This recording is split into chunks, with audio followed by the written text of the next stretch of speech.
সুপ্রিয় দর্শক, সিলেট নিউজ সরাসরি সম্প্রচারে আপনাদেরকে স্বাগত জানাচ্ছি। আমি নিবেন্দু তালুকদার। আজকে আপনারা দেখতে পাচ্ছেন সিলেটের রাজপথে সিলেটের সাধারণ মানুষজন তারা মশাল হাতে রাজপথে নেমেছেন। মূলত সিলেট সিটি কর্পোরেশনের সাবেক মেয়র আরিফুল হক চৌধুরীর ডাকে উন্নয়ন বঞ্চিত সিলেটবাসী তারা সেই উন্নয়ন বঞ্চিত সিলেটবাসী তারা সিলেটের সাথে বৈষম্যের প্রতিবাদে আজকের এই মশাল মিছিলের আয়োজন করেছেন, যেখানে সিলেট সিটি কর্পোরেশনের সাবেক মেয়র আরিফুল হক চৌধুরী সহ সাধারণ মানুষের রীতিমতো ঢল নেমেছে। আপনারা দেখতে পাচ্ছেন। মনে রাখবেন, সিলেটের মেয়র আরিফুল হক চৌধুরী, আমরা গত কয়েকদিন আগে সিলেটের কয়েকটি দাবির পরিপ্রেক্ষিতে সিলেটের সর্বস্তরের জনসাধারণকে নিয়ে আমরা একটি আন্দোলন গড়ে তুলেছিলাম।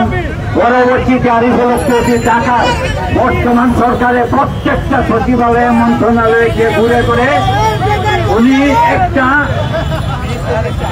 বাংলাদেশের বর্তমান সিলেটের অবস্থা সম্পর্কে বুঝতে পেরেছেন এবং আগামীকাল আমরা সিলেট কোর্ট পয়েন্টে আমরা অনেক সুরমা পয়েন্টে আমরা রাস্তায় বসে থাকবো যতক্ষণ পর্যন্ত আমাদের দাবি আদায় না হবে। ইতিমধ্যে আপনারা শুনেছেন ঢাকা টু সিলেট এই অবস্থায় ছিল 20 ঘন্টা 22 ঘন্টা, ইনশাল্লাহ বর্তমানে 12 ঘন্টায় আসছে। সব দাবি আস্তে আস্তে পূরণ হবে। আগামীকালকে দয়া করে আপনারা, আমরা যারা সিলেটে বাস করি, আমরা সবাই সিলেটবাসী, আমরা সবাই কালকে 11টার সময় সিটি পয়েন্টে আপনারা সবাই উপস্থিত থাকার জন্য বিনীত অনুরোধ জানাচ্ছি। আসসালামু আলাইকুম।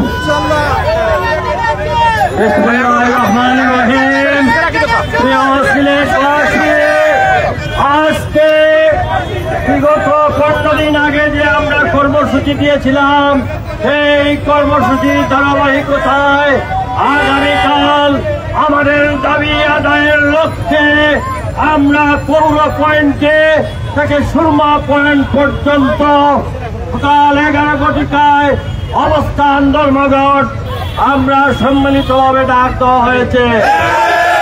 এই দাবি আদায়ের লক্ষ্যে ইতিমধ্যে যুক্তরাজ্য, যুক্তরাষ্ট্র, কানাডা, আমাদের বিভিন্ন দেশে আমাদের সিলেটের বসবাসরত প্রবাসী ভাই বোনেরা তারা আন্দোলন গড়ে তুলেছেন।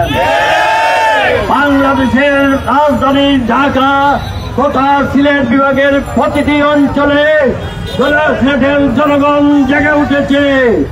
আগামীকালকে আপনারা যারা সিলেটে বসবাস করেন প্রত্যেকের প্রতি অনুরোধ, এই ফ্যাসিজমের বিরুদ্ধে যেভাবে আন্দোলন গড়ে তোলা হয়েছে ঠিক তেমনি আমাদের দাবি আদায় না হওয়া পর্যন্ত আমরা কাউকে না।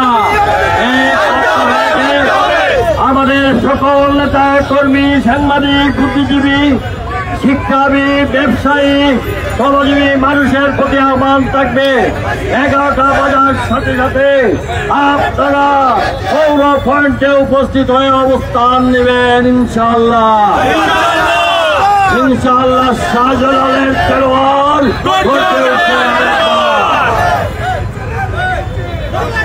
এবং আজকে দেখেছেন এই পূর্ণভূমি হযরত শাহজালাল শাহ কোরআনের বাজার সংগ্রহ থেকে যখন আমরা মিছিল নিয়ে বেরিয়ে এসেছি, প্রতিটি দোকান থেকে আমাদেরকে গোলাপ জল ছিটিয়ে শুভেচ্ছা দিয়েছেন। এর অর্থ হলো আমরা যারা কাফেলায় নেমেছি দাবি আদায় না হওয়া পর্যন্ত আমরা এই কাফেলা ছেড়ে যাব না। আল্লাহ হাফেজ, বাংলাদেশ জিন্দাবাদ।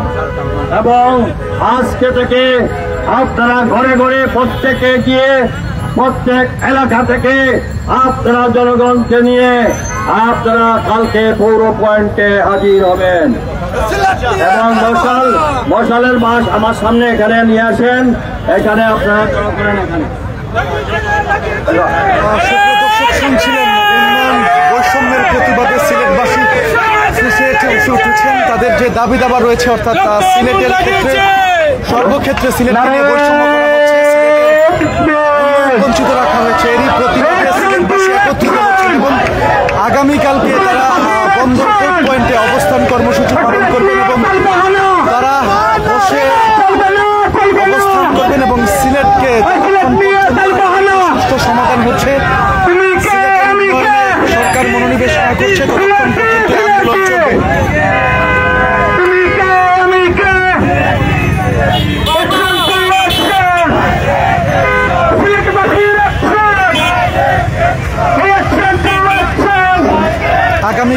সিলেট সিটি কর্পোরেশনের সাবেক মেয়র আরিফুল হক চৌধুরী, তিনি সিলেটের সর্বস্তরের মানুষকে ডাক দিয়েছেন তারা যেন সবাই বন্দরবাজার কোর্ট পয়েন্টে অবস্থান করেন এবং সিলেটের দাবি দাবা আদায়ে তারা সোচ্চার হন। এই আহ্বান তিনি আজকের এই মশাল মিছিল থেকে রেখেছেন, যে মশাল মিছিলটি পূর্ণভূমি সিলেটের হযরত শাহজালাল রহমতুল্লাহি আলাইহি মাজার শরীফের প্রাঙ্গণ থেকে শুরু হয়ে চৌহাট্টা পয়েন্টে এসে শেষ হয়েছে এবং এই মশাল মিছিল থেকে কর্মসূচি সেটি সফল করার বার্তাই দিয়েছেন সিলেট সিটি কর্পোরেশনের সাবেক মেয়র আরিফুল হক চৌধুরী।